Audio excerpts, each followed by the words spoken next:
everybody. Welcome to this week's episode of iCast Fireball. Normally, we'd be doing our Cosmere actual play Stonewalkers adventure, but due to the holiday schedule, people needing a little bit of time, we have lapsed in recording to have consistent release schedules. So today we're going to be going through something that we call Crunch Squad. This is a bonus podcast within a podcast, as Ned likes to put it, where we go through the rules, the mechanics of this crunchy system. This system being the Plot Weaver / Cosmere RPG system. Anything else to add on introducing this podcast on the podcast, Ned? It's kind of a regular thing we've got going on with our D&D stuff. I host Crunch Squad over there. So tonight we're going to be talking through what we call endeavors in the Cosmere RPG.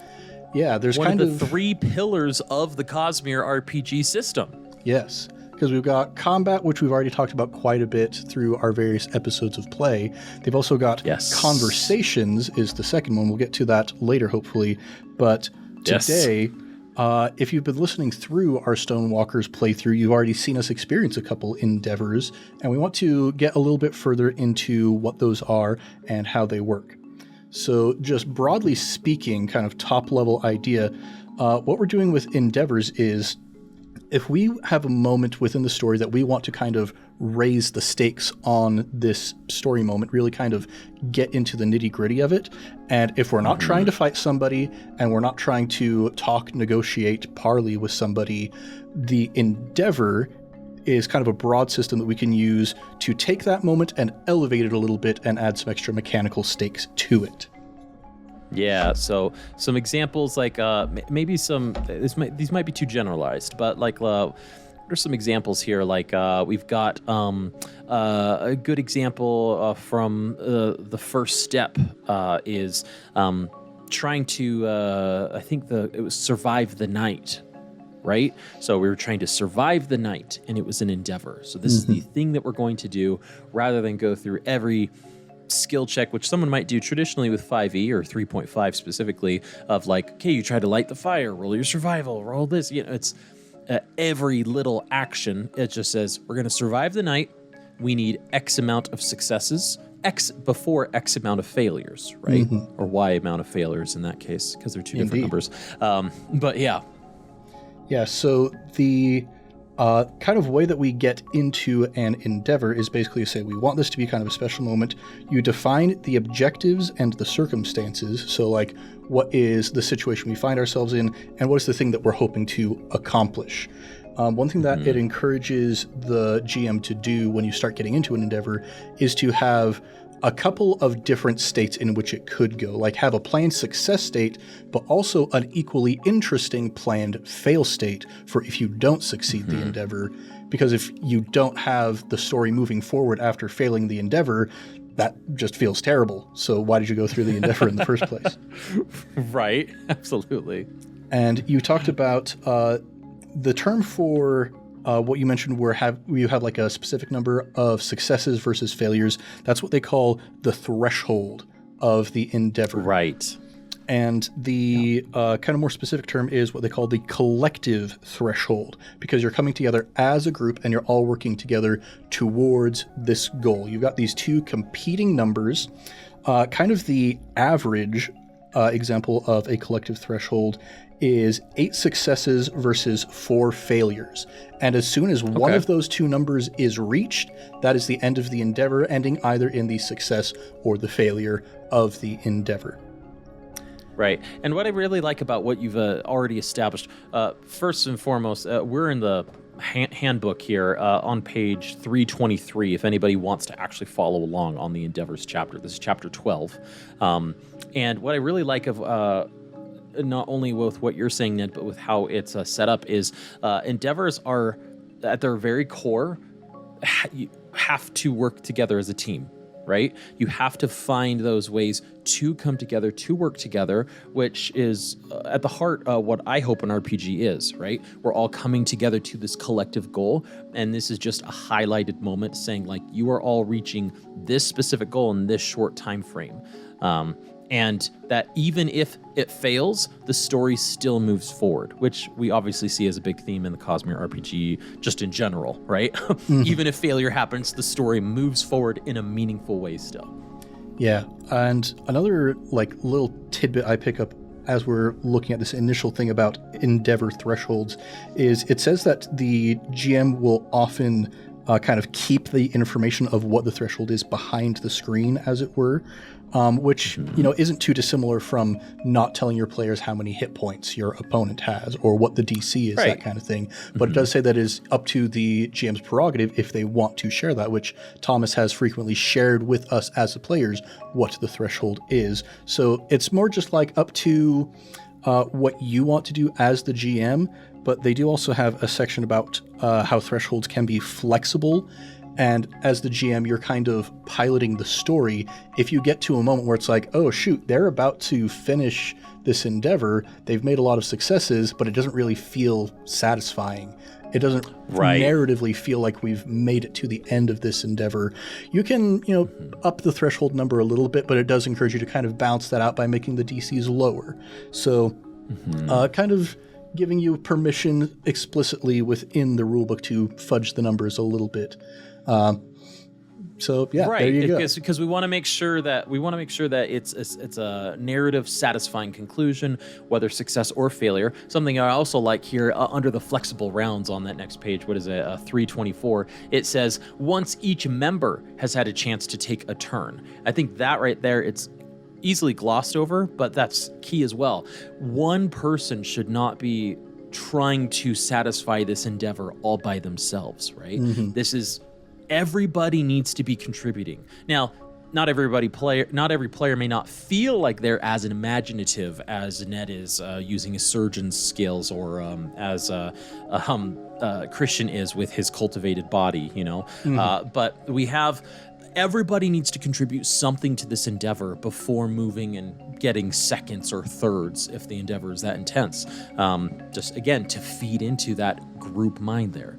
Yeah, with the idea of flexible rounds, endeavors exist kind of somewhere in this middle ground between just completely open RP and combat. This idea that we do have rounds, we want to make sure that everybody is getting their turn. It's actually very similar to what in Fate, that RPG they call Balsera style, or elective order initiative, that you start a new round, and the way that the next round starts is once everybody has taken their turn, then you start the next round. So it's just a very simple, very free-flowing way of doing initiative and making sure that everybody's still getting an opportunity to contribute to the endeavor.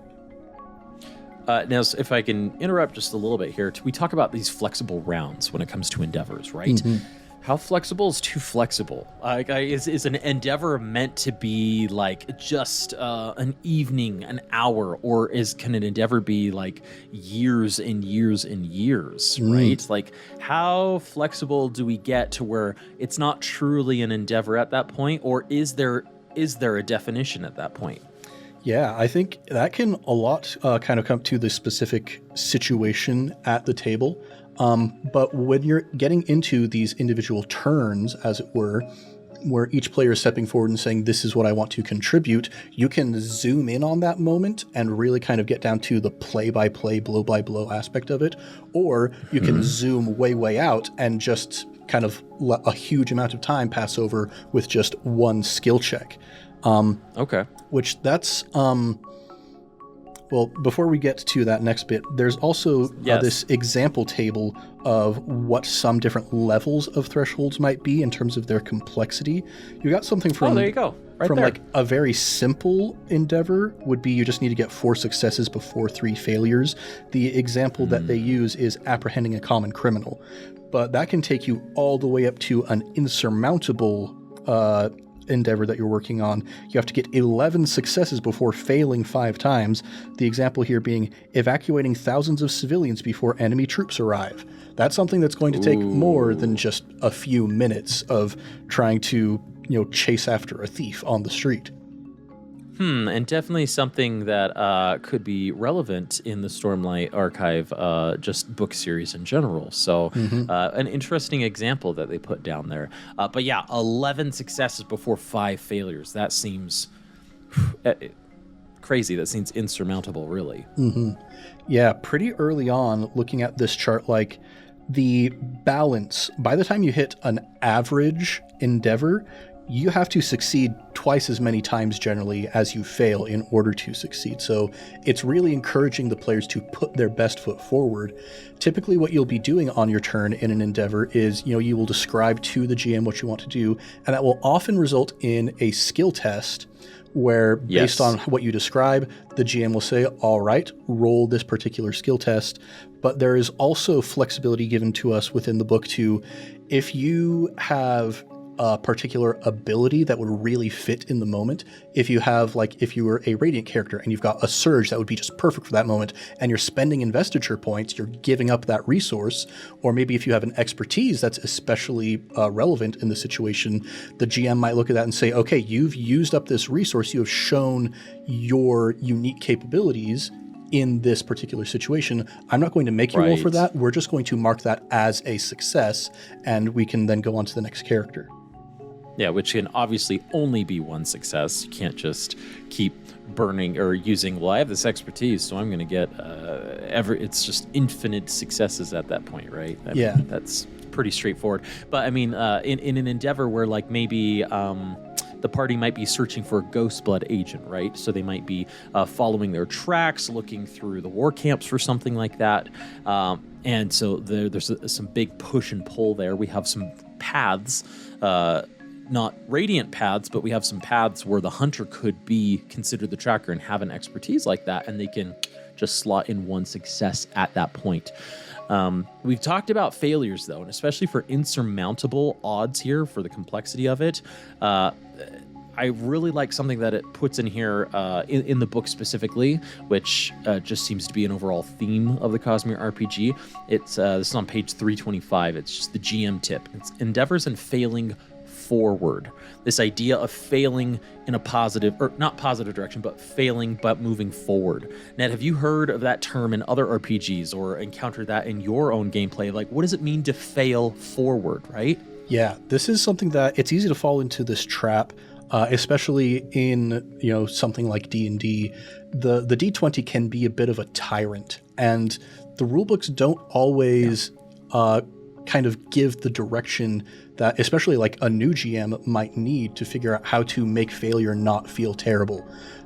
Because there's, on your character sheet, there's that hard line. If you roll this number, you succeed. If you don't roll this number, you fail. There's no gradation of success in the middle like you'd see in a lot of more narrative Even if you were systems. one off, you fail, nothing happens, your turn's wasted, right? Mm-hmm. So then it ends up falling to the players and to the GM to figure out how to make that failure interesting, which is something that I think the Cosmere RPG does a good job of.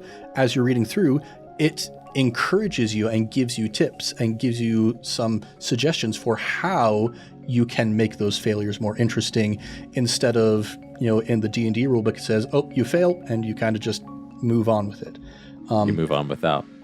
Yeah, so that example with getting the Ghostblood agent, right? That could be an average or intricate endeavor, very easy to fail because you just need 4 failures. So a suggestion that it gives in the book here is, if they do fail, don't make it to where they'll never find them. Make it an example of failing forward would be they might have failed to grab the Ghostblood agent, but they did grab the dropped knife of the agent, right? Or an interesting glyph pair that can open the investigation, giving them a breadcrumb moving forward. So although they didn't get their overall goal, which could move the story forward either faster or in a different direction, they still have something to pursue that plot hook and that story point without just feeling like they totally failed. Yeah, there is a way to narratively turn this into what a lot of other systems would call a partial success. That even though by the numbers you didn't succeed in doing the thing you originally set out to do, the GM can still throw you that bone and say, okay, you didn't succeed all the way, but you succeeded to some degree. Maybe not you would expect it initially, but in a way that is still going to give you something to latch onto and move forward with. And what a blessing for the GM as well, to be able to, like, especially if you've GM'd for a while, we've all experienced where you have a really like passionate idea that you want the players to pursue because it's either backstory or it's like this cool idea, and then the dice just make it to where they fail, and you're like, oh, well, I guess they're never going to go after this plot hook or else I'm just pandering to them at that moment, right? These partial successes, this failing forward is still a fun way to be like, all right, but we still are going to be able to pursue this. And we still are going to get to this. It's just going to be, the tension is building, making it hopefully a more enticing story moment. Yeah, and I think the idea of trying to offer those partial successes is especially important in the case of endeavors, where you've already spent this huge, long chunk of your session really, really working towards this thing. Yes. So an example of, like, from the game that we've been playing, our Stonewalkers campaign, we have an endeavor to try and get this cart out of the creme puddle before the storm comes. And when it ends, it's not just, oh, the storm is here, you failed, now get back to camp. It's suddenly, oh, wait, there is an ambush. And because of this ambush, we start gaining clues from these ambushers that we can use to start learning about what is going on with the rest of the campaign. Right, failing forward in that positive direction. Excellent. I mean, there's so much to talk about with endeavors. I want to make sure we get to it. There are in the book 4 different established types of endeavors. If I'm right, Ned, right? Yeah. And which one did you want to focus on first? Yeah, I think looking at the endeavor system as a whole, it's kind of a little bit modular in a way. If you want to just have kind of a pretty straightforward endeavor, you can just say, okay, 8 successes, 4 failures, let's get into it. But there are these 4 different varieties that they've given us some extra rules for. Each of these 4 types of endeavors has a special rule that the GM can then add to the situation. I think let's start with the most simple of them is exploration. Okay, the exploration endeavor. Yes. Yeah, this is pretty straightforward of, hey, you're moving into an unfamiliar place, you're traveling, you're maybe trying to find something. So an exploration could be, all right, we just need to get from point A to point B, but it would be boring if we just said, all right, and then you travel and now you're here. Or it'd be laborious for the GM where he or she has to carve out every single path with every trap, with every random encounter, right? Mm-hmm. It could also be more of like an Indiana Jones kind of thing. We've heard that there's this fabrial that is located out, far in some jungle somewhere. We're going to go try and find it.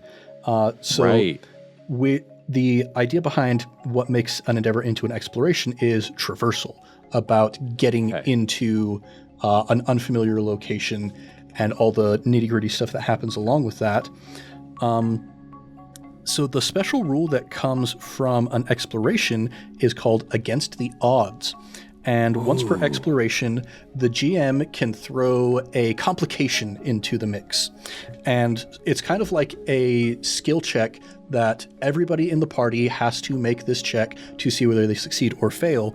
And so some of the examples is, okay, you're traveling along on this endeavor, you're halfway to your destination, but then it just gets really, really hot. You're in peril of dehydration. I need everybody to tell me how they try to stave off the dehydration. And if you fail, the effect of that failure, lose all but one of your focus points. I love this rule specifically, but this type of rule as well. I've tried running skill checks, like group skill tests in D&D before, and it's a homebrew rule, right? It's not directly rules as written. And one of the big issues that I've come across in this and other RPGs is everybody just sits around and tries to hit the numbers, right? And there's really no progression of the story until it's all success or it's all failure.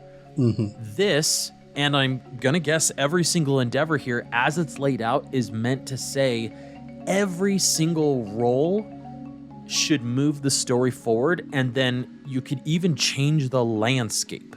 So like Ned here, he's going to roll to to explore. And then you're going to move to a new location. And then when you describe that new location, someone else is going to attempt. But due to the shifting landscape, they then might have an inspiration on how they can contribute in that way. And this special rule, against the odds, it just adds another layer of flavor on top of that. I like that. Yeah, part of the idea behind having, like, I hate climbing checks in D&D. Here's a wall. Yes. Everybody get up the wall. You're just all going to roll until eventually, finally, you all hit the right number.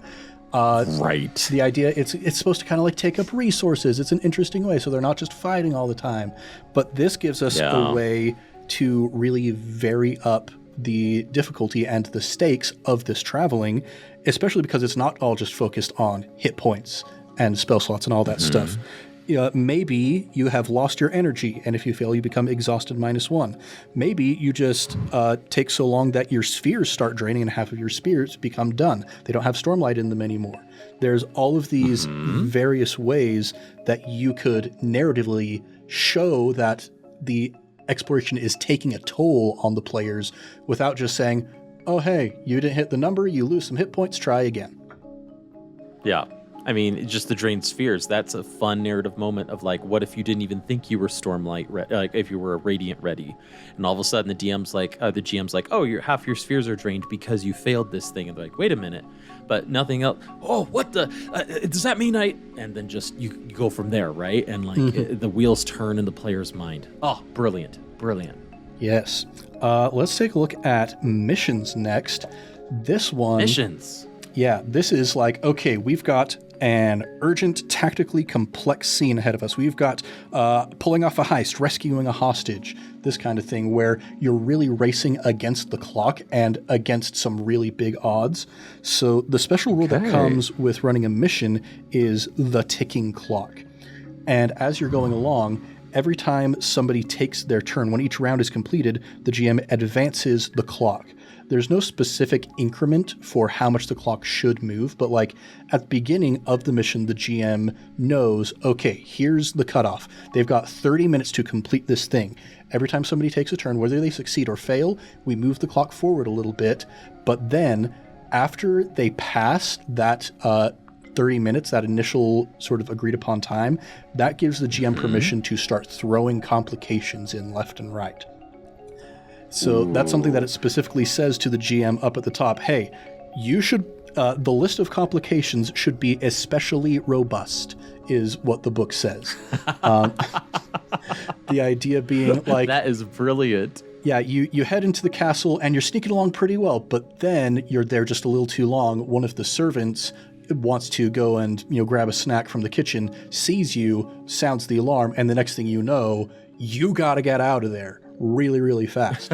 So this is in addition... I like that example too.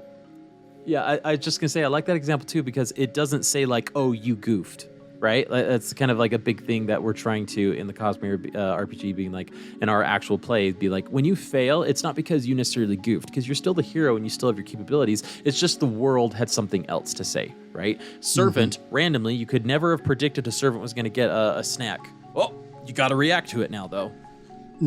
Yeah, this is something that, especially like when they come out with the Mistborn version of the Cosmere RPG, I think this is going to be very integral for that world in particular. Very.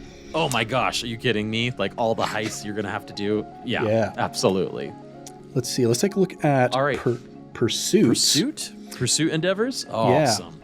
Yeah. You always got to have a good chase at some point. You gotta have a good chase sequence. D&D doesn't have it. Pathfinder had a pretty good chase sequence. You even had like a chase deck that you could use, but happy to see it here in the Cosmere RPG as well. Yeah, this, the additional sort of complication it brings here, the special rule, is called closing the distance. The idea is you're not building up to success or failure, so the threshold that we talked about earlier, not as applicable here for the Pursuit, but basically the GM uses an abstract number of distance. It doesn't matter what the specific distance is, how many meters, how many feet that each of those units represents, but it's just kind of a way to track abstractly how far you are from either the thing you are pursuing or the thing you are being pursued by. So we start... Which makes sense in a pursuit, right? Like that's just like kind of makes sense mechanically. Yeah. We start with a number of how far apart we are, the starting distance. And, kind of, let's use one of the examples here. Running from a chasm fiend in the chasms of the Shattered Plains. Your starting distance is 3. And you start running, the chasm fiend is trying to catch up to you. And so as we go through each turn of this endeavor, you're going to be making your skill checks, you're going to be using your surges or your expertises, and each time you succeed, your distance increases by 1. Each time you fail, your distance decreases by 1. And running away from this chasm fiend, as soon as the distance decreases to 0, you are caught by the chasm fiend. We're getting into combat. But there's also the escape distance. So if we get to the point where our distance has hit 6, we have escaped the chasm fiend, we're good to go. Yep. And so it's all about that push and pull, that back and forth, that sliding scale of how far are we from either the thing we are pursuing or the thing we are being pursued by. And it just creates this tension, right? It creates this idea, and like that could feed into your player's desperation in the actions that they're trying to do, and be like, well, I'm gonna Hail Mary right now. I need to. We're at a 1. I need to succeed. If not, and maybe the GM has a rule of like double successes in like, if it's creative enough or flavorful enough, or if the opportunity die, you get an opportunity at that point. And then that's, really nice bit of tension there that you can feel that's palpable. That leaves our last one. And why did you choose to leave the Discovery Endeavor to be the last one, Ned? Because it's weird. Because it's the most complicated and the most different. So when you start a Discovery Endeavor, it's not about having a threshold. There's even this part where it talks about running a discovery. And it's, where is it? Okay, these endeavors usually require around 10 to 30 minutes of preparation, so if the need for an unplanned discovery presents itself during a session, the GM might decide to wait until the next game session or after a break to begin one. Because what the GM then needs to do for this discovery is put together a web of clues. When you enter into a discovery, the GM will give you 2 to 3, what is the exact term I want to use? Okay, it'll give you 2 to 4 leads. Here are the initial clues that are going to help point you in a direction. And so the players will decide, all right, we want to follow this lead. And then, here, I'm going to just hold up what the example investigative web looks like for our listeners here. Good heavens. We've got we've got our 3 leads up at the top, and they're all connected in various ways. They are connected not just up and down, but they're connected across the different columns. Like, you might start following one lead, and it'll lead you to a clue that leads you to a completely different lead and what it was going for. So we can see why the book says, hey, GM, if you need to start doing a discovery and you didn't have one prepared, maybe just take a little break so you can actually have time to prepare this. This is the crunchy one. This is the super crunchy endeavor that the DM could plan, which this one really implies that this could go on for even multiple sessions, depending on how intricate the web goes. Because, correct me if I'm wrong, there's no like 4 successes and you win type of a situation here, right? I mean, maybe there is, but it seems like if you've got a web, I mean, that's they're going to follow that web to whichever option they choose. And so it's interesting, these 4 endeavors that we've got here, they all seem to have different almost mechanics about them, right? We've got the chase, where it's the pull, the back and forth. You've got the exploration, which it is the straight 4 successes, you get there, and then we've got this web here where it's just like, they make choices and they follow this web until they get it, type of scenario here, which really makes endeavors quite unique here and not really so straightforward as a skill check in other RPG systems. Yeah, I like to view this as kind of a toolbox almost, to use maybe like a Savage Worlds kind of terminology, that we have this very simple core system of our collective threshold, successes versus failures. That is like so simple, really easy to put together an endeavor based off of just how many times can you succeed your skill checks. But then the nitty-grittier you want to get, we have all of these optional rules that we can add into it. The discovery special rule we didn't talk about is called betting on a hunch. You're following along this web, this path of clues, and you're hoping to eventually reach the end of one of those paths. But if you get too many failures before you succeed, the group can still put their heads together and say, okay, we think this is what's going on. And if they're correct, then great, they got it right. But if they're not correct, the GM can be like, that's an interesting conclusion. Let them think that they have it correct, but then there may be ramifications down the line for a complication as a result, right? Exactly. Like failing forward in that instance. Oh, that's cool, because then the players really are, they not only think that they are an active part of the story, they literally are a very active part of the story, whichever player wants. Everybody wants to be directly influencing the narrative like that. How cool. Yeah. Oh, that's awesome. Brings this interesting tension for the players where, like, okay, you reached the threshold of failures, the endeavor is over, and, depending on whether the GM decided to give you the threshold or not, there can be kind of this back and forth of like, okay, we know we didn't succeed in the endeavor.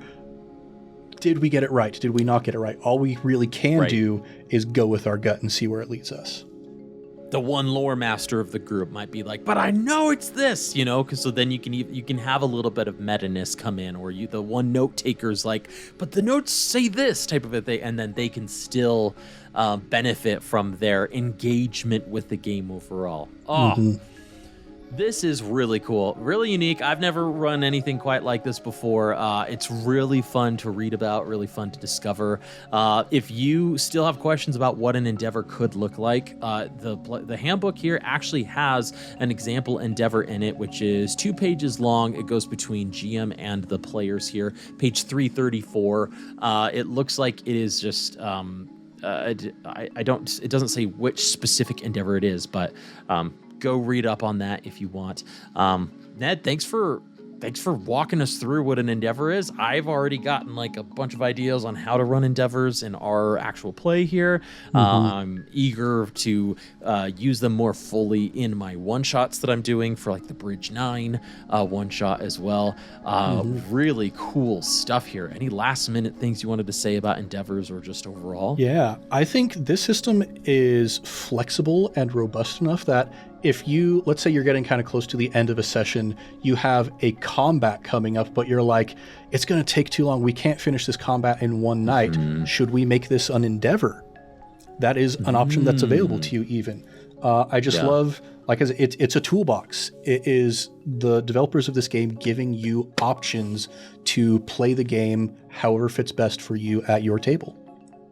That's very fun. And then if you really desperately want to, and they fail the endeavor, you could always make it a combat after the next session if you want, right? But it still gives that tension. Oh, that's fun. Just fun stuff here.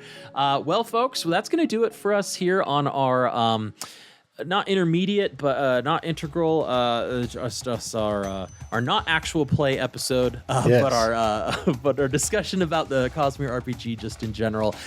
Thanks so much for joining us. Thanks for us going through endeavors with us and just talking more about the crunchiness of the Cosmere RPG. If you like what we're doing, not only with the Stonewalkers campaign and other campaigns that we've got going on, shoot us an email at icastfireball2020@gmail.com, where we'll shout you out on a future episode. You can also leave us a 5-star review, comment down below, subscribe, like, do all the interactive things so that we get boosted into other people's recommended feeds and we can keep this adventure going and have more time and resources to, play more or longer and things like that. So we sometimes need those numbers to help support which direction we take this. So especially with the Mistborn RPG coming out this year, we'll probably need more time and resources.